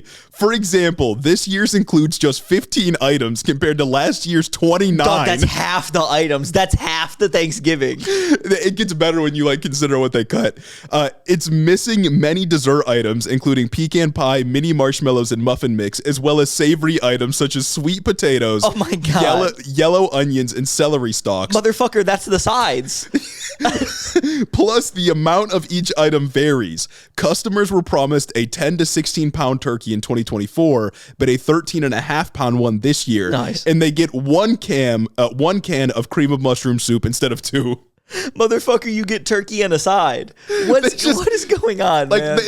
They took out half of the items and said, oh yeah, it's cheaper. It's a fucking marketing ploy that Trump claimed credit for. What are we doing? It's meaningless. That's so gas, dude. Yeah. It's literally more expensive. It's literally more expensive. You can't take away half the things and say like, oh, 25% less. That's I can't do the math off the top of my head, but that's got to be more. Yeah. Well, That's you took gotta away break half down the to items more. and it's only a quarter decrease? Exactly. Seems to me like there might have been an increase. Seems to me. It's like you get less food. Like, what are we talking about? And it's like, what, are we just going to continue this trend? Next year, is it just going to be turkey? Yeah. Next year, you get a 5 pound turkey. Next year, they're going to be like, oh, this is a Thanksgiving meal that feeds 1. Yeah. Yeah. And that's not even to mention that, like, they probably changed out the brands of the food. We don't know what the quality I is think like. I saw something that goes, it used to be some name brands, but now it's all great value. So it's like, oh, okay. All right. Nice. Yeah. So Trump is spiking the football over a goddamn marketing ploy. To get people in the door to spend money at Walmart for Thanksgiving. It's like, obviously, if you go to Thanksgiving, you're preparing a dinner for 10 people. It's going to be way more than $40 goddamn dollars. Are you kidding? Absolutely, man. I go to the grocery store for like a couple of things and it's $40. Uh-huh. And I'm not preparing Thanksgiving for anybody. I go to the grocery store and I think, maybe I want to have like a nice dinner one day this week. And that alone's like $20. Oh my God, just to get shit for like a meal prep for the week. Yeah. It's going to be more than $40. If you want to like save money at the grocery store, you got to go to Meijer. At least I shop at Meijer because it was like convenient. You go to Meijer and you got to buy a family pack of chicken breast that's got way too much fuck ass chicken for like one person. It'll be like $14. You gotta cut that's half all of that you is eat. just fat. Exactly. Yes, you got to like low-key trim it down, and then that's all you're eating for like a week. And it's like you'll save money, but you won't live. And that's key. I don't want to just survive. I want to live. Exactly. So the fundamental truth here is that prices for groceries are still high. Inflation continues, albeit it is, of course, at a lower rate than 2022. But inflation is still hurting a lot of people. Prices are sticky, and nothing has fundamentally changed. Corporations and the president are just fucking lying to you about grocery prices. However, There's also been a lot of claims around energy prices and gas prices. These are very important economic indicators to the president. So Trump has said that gas is supposed to be about $2 pretty soon. $2 for a gallon. However, all of my research I did this morning and yesterday, I've seen no evidence to support this whatsoever. In fact, on AAA's average prices, you can look up, you can go onto their website. They have like an average price of gas across the country in each state. Right now, the average price, according to AAA, for a gallon of gas is $3.07. Okay. The cheapest average price for a gallon of gas today is in Oklahoma, and that's $2.50. Damn. Nowhere is even close to $2. This guy just lies. He just gets out there and lies all the time. Yeah, it's a bold-faced lie. And then for energy, as of August this year, electricity costs were actually climbing twice as fast as inflation, according to the AP. And then from CBS, quote, according to a new report from Power Lines, a nonprofit focused on lowering utility bills, utility rate increase requests and approvals totaled more than $34 billion in the first 3 quarters of 2025. That's almost double the $16 billion in requests and approvals over the same period in 2024. Those rate hikes are expected to show up in the bills of over 124 million customers this year. God, that's a third of the country. That's the third of the country. What the hell, man? Why are we accepting this? Like, why are we just like taking this on its face? And it's funny because so much of that investment from companies that he's talking about is investment into data centers from these massive AI firms that are raising your power bills. Yeah. The investment that's at least a portion of the investment from businesses that Trump is touting when he goes and talks about affordability and talks about the economy is investment that like is going like into America, sure, but that you're having to pay for with your power bill. Yeah. Also that some guy has the ability to once again ask Grok if this is true or not. Yeah, because AI data, and we still, in the research I was doing, we still don't know what the full effect of these data centers are going to be. Yeah. A lot of them are still being built, and a lot of them haven't been online long enough to like track the increases. But we know that data centers require a fuck ton of power. They plug into the grids that we all pay for. Obviously, the costs are going to be displaced onto us because increased demand on the grid is going to be spread around to the rest of us in the form of increased rates or just increase what you're charged each month. Yeah. Because a lot of utilities, especially like DTE, are not regulated to the extent that they should be. No, and it's that, and it's the fact that just like, because of how the grid works, the grid has to like pay for a specific amount of capacity. Yeah. And AI data centers require a huge, massive amount of electricity. And so they have to pay more to hold that so that they can ensure like the same amount of, I don't know, electricity during peak hours. Yep. So that's what we're all paying for. We are all paying for the capacity for people to just spam if Grok is true or not, spam if this is true or not, all in these like dick measuring contests by the worst billionaires in the world so that they can, I don't know, do surveillance on like their end, on the end they sell the government, and give you AI image generation that's killing your soul. Yeah, so they can like create an AI for Israel. Like, and I'm not even joking. Yeah. That's not an exaggeration. Yeah. Like, it's just, it's all for this just fucking nonsense. And did you see recently that Sam Altman and a couple of the other like AI dudes are essentially saying that like, yeah, if AI fails, the government should bail us out. They're saying like, yeah, the government should come in and make sure that we don't fail because we're too big to fail right now. The economy will collapse. It's like, dog, that's so gas. What am I supposed to do with that information? That's supposed to be like Google. How am I supposed to look at that and think like, oh yeah, this is acceptable? Oh yeah, and that's serious. dope. The thing that literally the only thing I get out of it is annoyed when I search for something on Google and it pops up and harasses me with the wrong AI search results. The only thing that I get about that is propping up our economy right now. Mm-hmm. Nice. It is like all GDP growth is just AI. What a healthy economy that we have right now. I love that, man. That's so good. On energy and on gas, shit is not cheaper whatsoever. Let's talk about housing, though. His claim is essentially that housing is cheaper, and on its face, I don't think this is fooling anybody. Not a goddamn soul. Obviously, nobody can afford to buy a fucking house right now. Many people struggle to even pay rent, me included. Huge. And so I don't think this is really fooling anybody. And his only real support for this claim is 50-year mortgage, which him and his supporters have been calling genius. And just remind you, 50-year mortgage would take down, like, say you have a $400,000 loan. 50-year mortgage would take your monthly payment down $200. I'm sorry, that's not moving the needle for anybody. And you're paying an extra 20 years on it. Fuck it, dude. 20 years. I already get anxious about, like, one, ever being able to own a home. And two, like if I do ever make that step and I'm able to amass a down payment that's big enough so that I can have an affordable mortgage, I don't know what happens that I'm not able to make that mortgage over a 30-year span.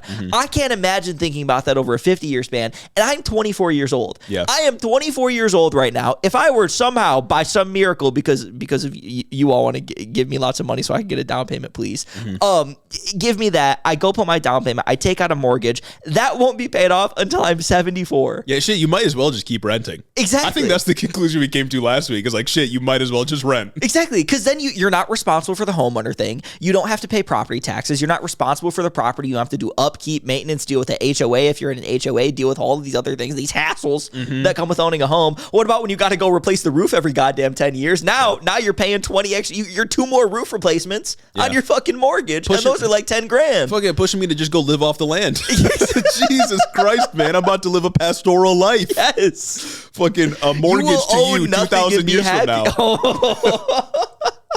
Fucking Attack on Titan bullshit, dude. So anyway, 50-year mortgage, housing is cheaper. That's what he's saying. And then, of course, the mass deportations, which is JD Vance's argument. Obviously, rent's still high, home's still expensive. Nobody can afford a down payment. 50-year mortgage, no one can the fucking interest is just like tripling the amount that you took out initially with that loan.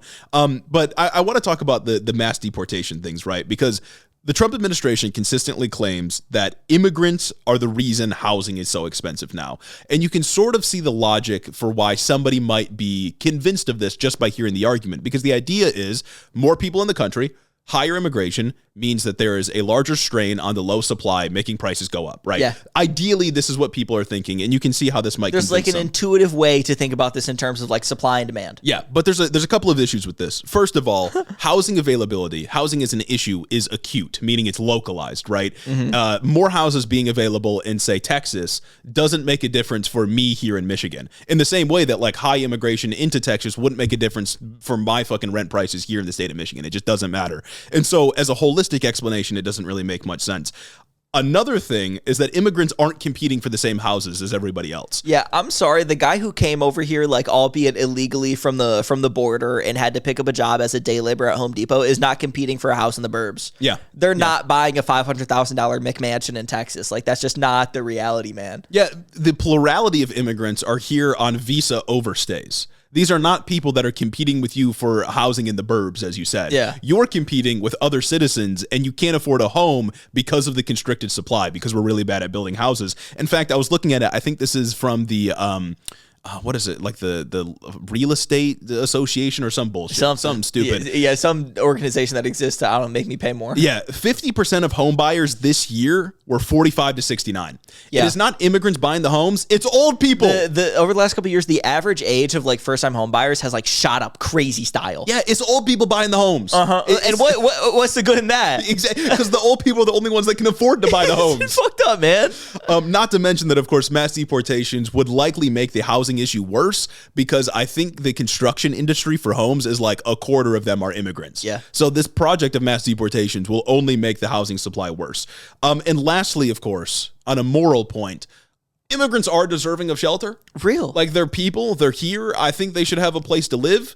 And Yeah. the true issue here, two of them, the first one is that we're really bad at building housing, and we haven't gotten much better at it since like the 80s. So it's really slow. A point to the abundance bros, I guess. I was gonna say it's like the one thing abundance has. Yeah, zoning laws, shit like that. But the deeper issue, of course, is that housing is a commodity at all, right? We build houses, developers build houses, and then people either rent out or sell houses to make money, not to house people, but to turn a profit off of it. Or in the case of banks, to like, you know, keep you on the hook for a 50-year mortgage or fucking whatever. Rarely is there an option that's not like profit first in housing. Yeah. People make houses or people build houses. The point of housing in our system is to make money rather than provide people with a place to live. And that is the deeper issue with housing, of course. And we're just really fucking bad at building it. Yeah, no, that sucks so bad. And it's also and like the public options are dog shit intentionally. Huge. Kind of like a side note on this too. I hate that like we're starting to kind of have to gloss over whenever we talk about like these figures like JD Vance. JD Vance has been the one that's been huge on pushing this like housing specifically and illegal immigrants.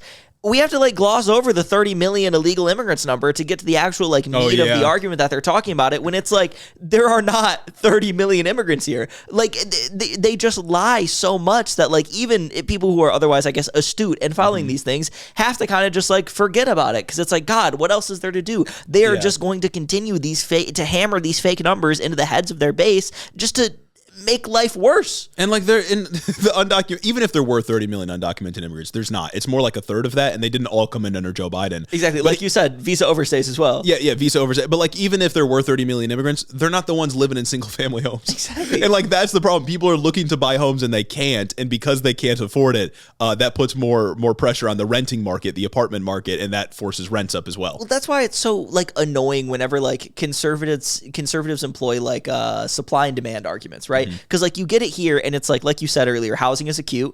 Somebody builds a house in Texas, that doesn't matter for me here in Michigan.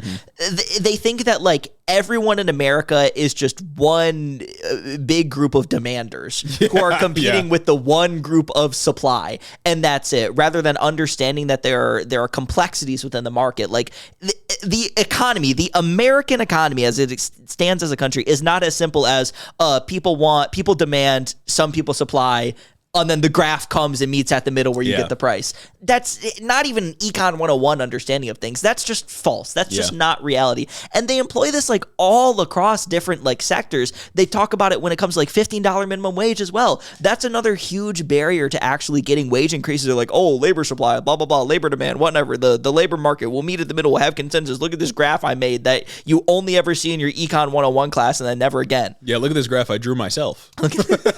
Look at this thing I made with no X or Y axis. Yeah, no, a lot of it is total nonsense. But I do think we shouldn't gloss past the fact that J.D. Vance keeps saying 30 million illegal aliens. Yeah. It's just not true. No. He's just making all of the immigration issue on the right side is entirely fabricated. None of it's real. It's fake. It's fake and dumb and stupid. And I hate that we have to contend with it. But it's like, what else? It's like I can hardly like, I'm starting to get to the point where it's like, God, can I even blame like the regular everyday conservative for like maybe falling into some aspect of the fear that conservatives push onto them? Because it's all you fucking hear. Like, say you're unlucky enough to be born in Oklahoma and you don't like morally luck into the right opinions and whatnot. If you are surrounded by people in an environment that are constantly telling you to like, I don't say Utah instead, since I don't know any cities in Oklahoma, or I guess Oklahoma City, telling you to be scared of Oklahoma City because it's the city, and I imagine it votes more blue because it's a fucking city or whatever. Yeah. You're in Utah. People say, oh no, don't go to Salt Lake City. That's where the aggressive whites are or some shit. I don't know. Like, it's hard to not fall into that and believe that when that's the environment you're raised in, and it's all just like predicated on lies. And we've just got to a place where there's just no standards, and arguably there have never been standards in the Republican Party, but it's so much worse now, and it's so much more on its face, and once again the audacity of it all is sickening. And it's such an easy thing to blame for the Republicans, right? It's like every issue, oh, it's immigrants. You can't afford groceries, oh, it's immigrants. Well, everybody thinks they're immune to propaganda until it's that brown guy's going to kill you. Well, I mean, they've even taken up the argument, and this was in the Laura Ingraham interview, they've even taken up the argument that like education, university is expensive because of international students now. You got to be fucking kidding me. It's like they subsidize international tuition. Students pay $1 jillion every year so that my tuition can be cheaper. Yeah. What the fuck? Oh no, out-of-state students are making in-state tuition more expensive. What the fuck are we talking about? Foreigners to Michigan. Exactly. Those kids from Ohio that come to go to Michigan, they're making it way more expensive. True. I would agree with that. I will agree with any hatred against Ohioans. But like, it's just, it's fundamentally absurd. It's just so easy for them to point at immigrants. And I don't know what the solution is rhetorically for the left on this. Cause like, housing is a complicated market. Yeah. And there's a lot of people causing the issue. Like, landlords are an easy target, but like not everybody has a landlord, right? They're trying to buy a home. You don't have a landlord. Part of it is the banks, of course, charging obscene interest rates. Another part of it is like the growing scourge of private equity buying up a bunch of single family homes, holding them off the market and shit like that. There's a lot of enemies or potential villains here that aren't as easy as just saying like, oh, it's the immigrants. Yeah. Because the right can just simplify things down to it's the brown person. The left here has to take a more nuanced approach, of course. But I think, just if you're running a campaign and you got to address the issue, just pick one of them. It's the landlord's fault. Just pin it on the landlords. That'll work, I think. It sucks that we're in a place where conservatives on really like any issue can just go, it's the brown guy's fault. It's either the brown guy's fault or it's a personal failure.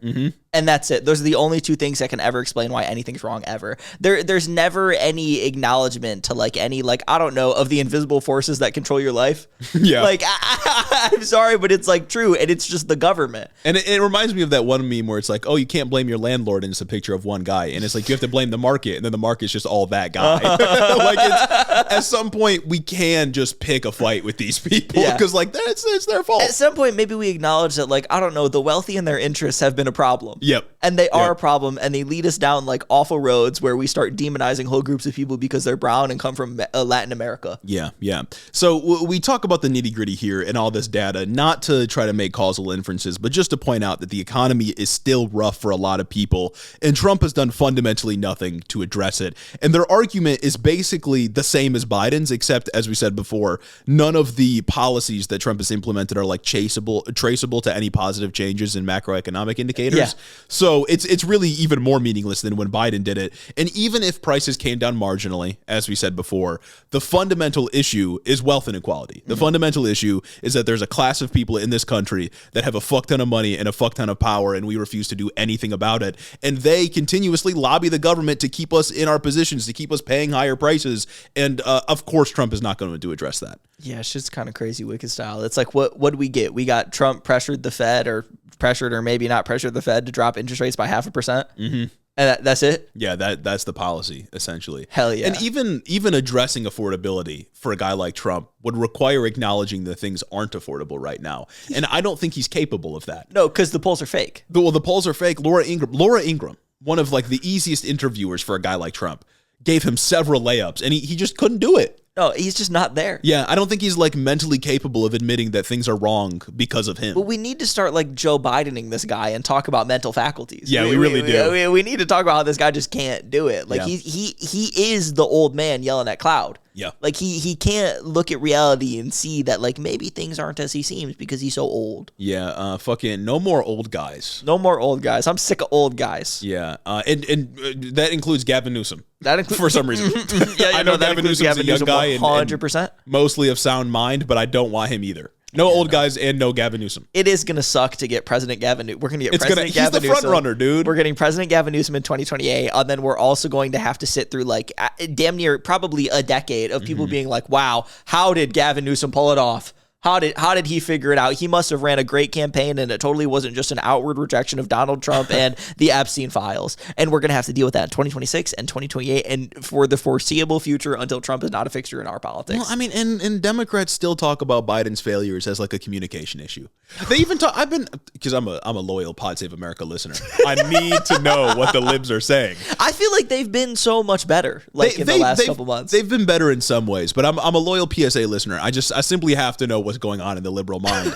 And the way they talked about the centrists fumbling the shutdown was essentially saying, oh, well, they just didn't explain their position very well. Oh my God. And it's like, dog, there's a fundamental issue in the party, and it's that nobody has backbone what's at their all. Position? Like what could explain yourself out of that? If I'm a voter who thinks that you could have kept the government shut down because the stakes were too high, because people were going to lose their health care, because their health care coverage was going to become outrageously priced, how do you explain to me that opening up the government was actually like a good idea? Yeah. Because I'm not going to sit here and be like, you got a vote?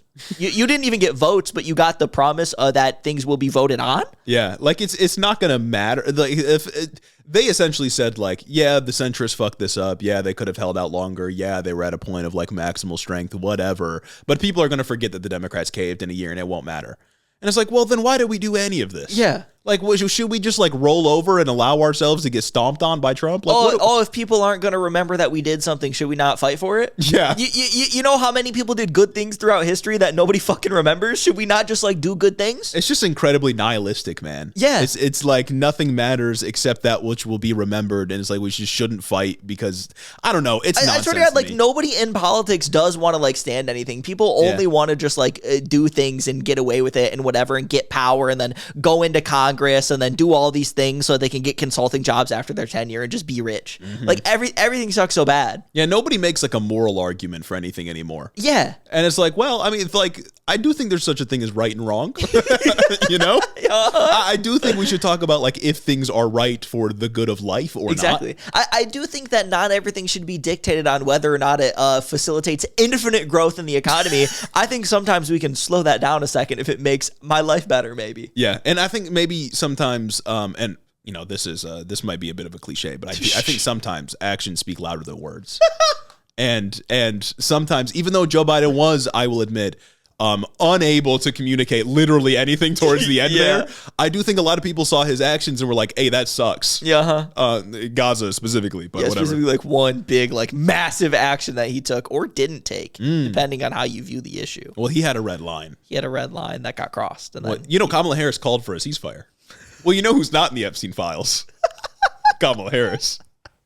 They're calling it the lowest bar ever imagined. that was one of my favorite things that happened this last weekend. That one was so good. Oh my goodness. But the congregation is missing someone. And that someone, dear listener, is you. The congregation awaits you over on our Discord. If you go into the description of this episode right now, there will be a link to join the Head in the Office Discord where you will find more than 1,000 like-minded individuals for you to interact with.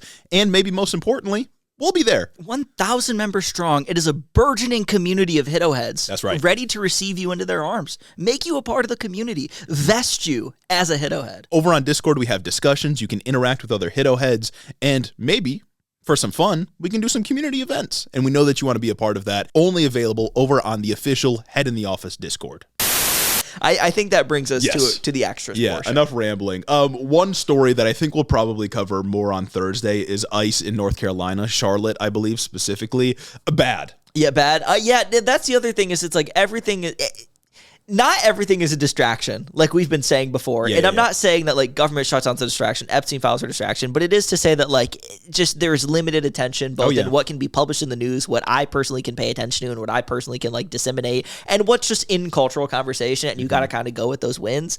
And I feel like it's more of an indictment on the Trump administration that we can't talk about everything that's bad because there's always something that's like pressingly bad right now, actively, you're going to die bad. Yeah, no, I really, really detest the like distraction politics. And people do it across the board, right? Of course, Like the right does it, but I even see like leftists doing it sometimes where it's like, this is a distraction from the strikes in Venezuela. It's like, no, it's just that a lot of important things are happening at once. Exactly, yeah. Like, and we can, and there are some things that are genuinely distractions, like when Joe Biden, or not Joe Biden, well, they're the same. They're one and the same. Come on now. When Trump Biden, when Joe Trump, when Donald Trump started talking about like, I'm going to investigate Obama and the Russiagate stuff again, or I am releasing the Amelia Earhart files, like that shit's a distraction. Well, yeah, and it's like, that's a distraction because it's frivolous. Yeah. Like nobody does a distraction by doing real harm.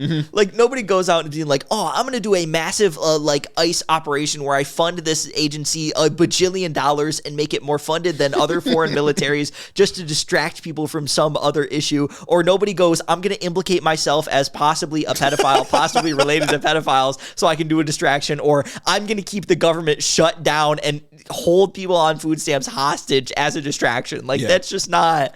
That's not what happens, and distraction politics is so stupid, and I think it's just like political gamesmanship. Yeah, it's rhetoric. Like, everybody thinks that they are making a point, that they're discovering some fundamental truth, and it's like, no, there's just lots of stuff going on, and we need to examine what's really important and talk about it as much as we can. Inevitably, we're going to miss things. Exactly. Like we probably would have been talking about ICE in North Carolina today had all this Epstein stuff not developed over the last week. Yeah, but like, guys, look at the email though. But like, Bubba, like.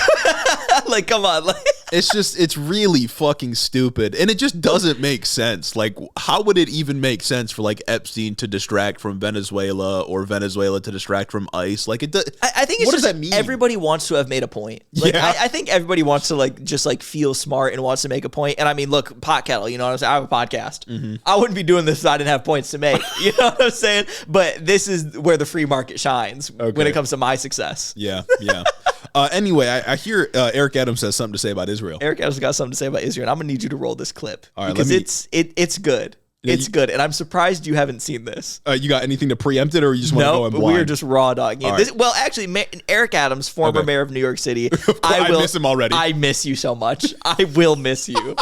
Yeah, Eric Adams, former mayor of New York City, is in Israel. Okay, all right. And as I finish, I wanted to come back here to Israel and let you know that I serve you as the mayor. What? But I want to continue to have the title that's more important to me than anything. I'm your brother. Thank you. What are we doing, man? Fuck? You are a local leader. You are not a national. I understand what New York City is. I understand that it's an important place in the world. But you are a mayor of a city. That is a local election. What are you doing going to a foreign country saying, actually, I served you? What? Dude. What? Like, as a principled leftist, as somebody who seeks to analyze things with nuance, how the fuck can I explain that to anybody? No, I'm saying, and like this ties into like broader conversations that we were having during Gaza, like especially towards like, I don't want to say the end because like there obviously it still sucks over there right now, but like the end of like Gaza as we knew it as an ongoing genocide. Yes. Like when we were talking about that, we would talk about instances where like there are things that Israel is doing or things that the United States government is doing and covering for Israel that fuel anti-Semitism. Yeah. This is one of those. Eric Adams, Absolutely. mayor of New York City, going to Israel and saying, I did it for you. Man, how do I sit there and explain to somebody that's not involved in politics that like, no guys, like they don't run the world. Like it's just this one, like there's money, like, but not like that though. Like there's just this group that's got a lot of money called AIPAC, but they don't have a lot of money like the anti-Semitic conspiracy theories. It's just like a thing. And it's like, I'm already lost them. Yeah, exactly. It's just, it like requires too much nuance and too much thinking, and people are going to see shit like this and just go like, oh, the Jews control them. Yeah, and it's like, that's not true. Like, as an anti-Semitism hater, like, I hate to see things like this. But, like, why the people are so weird about this fucking country, dog? And it's just a military base in the Middle East for us. That's all Israel. Oh, my God. Isn't that shit gas, dude? Doesn't that shit fuck so hard? Yes, dude. That's so And it's like, funny. and then the Z-Way interview, Yeah. where she's like, fuck, marry, kill, capitalism, blah, blah, blah. And he's like, capitalism. Also, I love Israel. She said, fuck, marry, kill, capitalism, something, socialism, I think. And he was like, capitalism, Israel. Like, what? Dude, what the oh my God, he's so cool, man. I'm gonna miss him so much. I'm gonna miss him as my mayor. I sincerely hope he gets a job in the administration. I really do. I hope they make him ambassador to Turkey so he can make good on that like corruption thing he was doing. I can't believe he accepted bribes just for like flights to Turkey. It was like flights and nice hotels. And he goes to Turkey, he doesn't even do the hair loss thing. Yeah, exactly. What are we doing, dog? He would love the game, dude. He just fucks with the Turks. He wanted Turkish delight or whatever it is. Yeah, man, it's just so rough. Yeah, no. So that's Eric Adams. That's my mayor. Man, we are Mamdani, whatever. This is my mayor, man. Yeah, no, Mamdani's never hitting bangers like make your haters your waiters at the table. He's just not doing it, dude. Eric Adams said he's never saying check under the pillows, bullets, crack pipe. look behind this face, crack pipe. Oh my God, you parents, you got to check your kid's backpack, crack pipe. Or stop the sag. You remember that? Oh his my campaign God. against sagging pants, and then he claimed on Z-Way's interview he claimed victory for it. Really? He was like, stop the sag, it worked. Look at everybody now. All the performers on stage, they pull their pants up. It's like, dude, huh? He's such a cool guy. He's claiming responsibility for like cultural trends in clothing. He's awesome, dude. I love him. Anyways, I'm gonna miss him so much. Yeah, I guess that brings us to the last little extra here. We talked about last week. Amon-Ra St. Brown. Yeah, he did the Trump dance, much to my chagrin, to my disappointment, to my dismay. Mm-hmm. And I was worried because the last Detroit sports team to do the Trump dance while Trump was in attendance to a game, their season crumbled. Their season crumbled, and they had a historical just like downturn. And last week, yeah, we may have beat the Commanders. Amon-Ra did the dance. This week, we fucking lose to the Eagles. Oh big my league. God. Amon-Ra drops 30 fucking passes. Jared Goff is throwing darts to the ground. What is going on? no, again the one true law of the universe is that when you're an athlete and you go like obviously conservative or you do some conservative coded thing, you start sucking bigly. Exactly. It's happened to everybody who does this. And it's like, I know Saquon Barkley did like the same thing too, right? Oh, You know, yeah. Saquon Barkley are way worse, actually, hung out with Yeah. Trump during the offseason, during his administration while he's doing awful things, whatever. I respect the office of the presidency and yada, yada, yada. But it's like, that was like more time ago, so I can like excuse it. And he's buns now. Yeah, he's trash. I watched him not able to do anything in that game. I saw it, and I watched him and I watched St. Brown not be able to do anything. And you know why? Dude. Because of the fucking Trump dance. It's eternal. Last season, Saquon Barkley was jumping over people backwards. Yeah, like what? And now he's got like I can't remember what the stat was. At this point in the season last year, he had like 15 runs for 20 plus yards, and now he's got 2. Like he's cheats now. I'm pretty sure Jahmyr Gibbs had that last game. Exactly. Come on. Jahmyr Gibbs is cooking. Never done anything conservative, at least to my knowledge. Exactly. Amon-Ra does the fucking Trump dance, and then he catches 2 out of 12 passes. I was gonna say, yeah, he had like 2 completions for like, I don't know, 3 yards or some bullshit. Like it's awful performance last night. Yeah, and it's got to be because of it. Part of it is Jared Goff is fucking fell apart. Yeah, Like, no, we that can dude be can't honest, handle but- pressure. That dude's like me at a live event. Yeah, you press me, and I'm like Jared Goff in the pocket when it's crumbling. He's like, oh my god. Yeah, no, I can't. I'm not mobile at all. I'm just planting my feet and taking the hit. You know what I'm saying? Anyway, that shit sucks. Hate to see it. And you know, if before we read these off, if I'm gonna synthesize the last 2 points, the Lions losing and Eric Adams shouting out Israel, fucking Tua, you know, the Miami like quarterback. Yeah. He was at a news conference, and obviously they were doing the international games, and he was asked about like his experience doing 2 and where he would like to go because you know the shitty teams get sent overseas for those morning games, and he said, "I would love to play a game in Jerusalem." What the fuck, brother? What? Do they even have a football field? I don't know, but it's just like, okay, man. Take him out. I guess saying Jerusalem isn't as bad as saying if you said Tel Jerusalem Aviv. isn't bad, but it is really funny because the comments were like, "Tua state solution." You know what? No, I'm gonna state solution. I'm gonna agree with him. I think it would be hilarious to see an American football game in Israel. I think that'd be awesome. That would. You imagine if American football took over Israel? Maybe when the NFL, because you know the NFL is like teetering on expanding into like having international teams and just, I don't know, punishing some poor team that starts in London by making them come here every other week. Yeah. Watch it be like Israel. Yeah. Watch Israel be the first actual international expansion of the NFL. Dude, that'd be so funny. Oh my God. The fucking Tel Aviv stealth bombers. Shouts out, man. The Tel Aviv Tomahawk missiles, dude. The Tel Aviv white phosphorus. Me and Eric Adams, bro. We love capitalism. We love Israel, and I love my patrons, who I got to give a warm Christ. shout out and welcome to the new ones. What an absurd episode. Yeah, get us out of here. Yeah, everything sucks really bad, but you know, like I said at the beginning, there's always moments. There's always bright spots, and you got to hone in on those and look at those while everything else kind of sucks. But what doesn't suck? What are my personal bright spots and my very best friends? Start with Caden Kraut, Chris the Postman, Christy Beck, Mike Chaplinsky, Clayton LaFed, Mark Yeager, Caleb Joy, Rich Toro, Tari Fergalaki, Max Vasquez, Jacob Rogers, Colton Mooberry, Fixer Punk, Jim Eggery, Spade Bruto, Cincy Alex, Joe Stenstrom, Adrian Sandoval, Chloe Sam 601, Colleen Cutts, Jennifer DeVille, Crawfish, and Benny Thing III, Alexi Benanti, Big Booty Beatdown, Sam Melody, Ted Cruz, Boy Toy, Jake Taylor Jace, Luke O'Shea, Cocker Tarleson, Danielle Jackson, The Word of Microsoft, Jennifer Science, Aaron and his Gundam Gundams, Darth Father, Tailored for Content, Corey Chambers, Retro Mondo, Veronica, aka V, Raxon, Ass Smith, The Grotler, Murder in a Trench Coat, Casey Lynn Kelly, AK Ghana, Guana Don, Zach Lantian, Austin Greif, Marcus Corbett, Caleb Roper, Taylor Rensock, Cammy, Tylen Freeman, Isaac Hodges, Madeline C, Anna Valenic, KCC, Sayas to West, August,